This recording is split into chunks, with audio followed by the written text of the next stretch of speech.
let me ask this question first. Does anyone have a husky? Does anyone own a husky as a dog? Does anyone know about huskies? Yeah.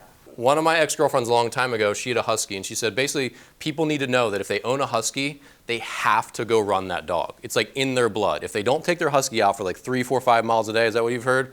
They basically go insane. They start chewing up everything in the house. They have so much energy that they don't know what to do with it, and they get really unhappy. And we know that animals that are very free-range animals, like giraffes, zebras, all these big animals, elephants, lions, tigers, they don't do well in zoos, right? Because they're confined. They don't get to run. They don't get to roam. There's a lot of aspects of their life they miss. And I think a lot of times, us as people, we think that we're separate from that.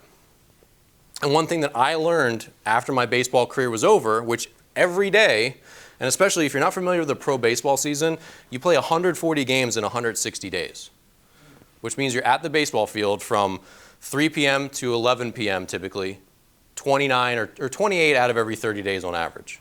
And then there's spring training, and then there's maybe playoffs. It's an incredible grind. Everyone's body is breaking down by September. It's really tough. But what I didn't realize that was from when I was a little boy until I was 30 or 31 years old when I retired, I was always doing physical things baseball related. I was doing the off-season workouts. In-season was grueling. I was out of the field all day running around. There was always a major physical component to my life. And when I retired, I didn't realize that was such an integral part of me as a happy, healthy human being. I was very burned out of fitness. So when I retired, I was like, I don't want to go to the gym. I don't want to do any of these things that I had to do to keep myself healthy because I had a lot of injuries, and I had to do lots of little rehab exercises and things every day to stay on the field. When I was done, I was like, get off me. I don't want to do that anymore. And then a couple years later, I just had this general sadness, this general feeling like I wasn't myself, like I wasn't quite alive in the way I used to be. And it wasn't just that my baseball career was over, because I wasn't mourning playing more baseball. I felt like I got a lot. But I didn't realize, maybe until the last 2 years, that I am a lot like a husky. And if I don't get out and move my body, and not just going to the gym, but also just like throwing a ball around with a buddy, or just shooting hoops with a buddy, or kicking a soccer ball, even though I haven't kicked a soccer ball since I was like 8 years old. Interacting with the world in a playful way, interacting with my body in a playful way, just getting out, just like you said you play volleyball. I think that's awesome. It's so underrated. Everyone thinks that to be fit and to be healthy, you have to go to the gym. You don't have to just go to the gym. You just need to go move your body in whatever way works for you.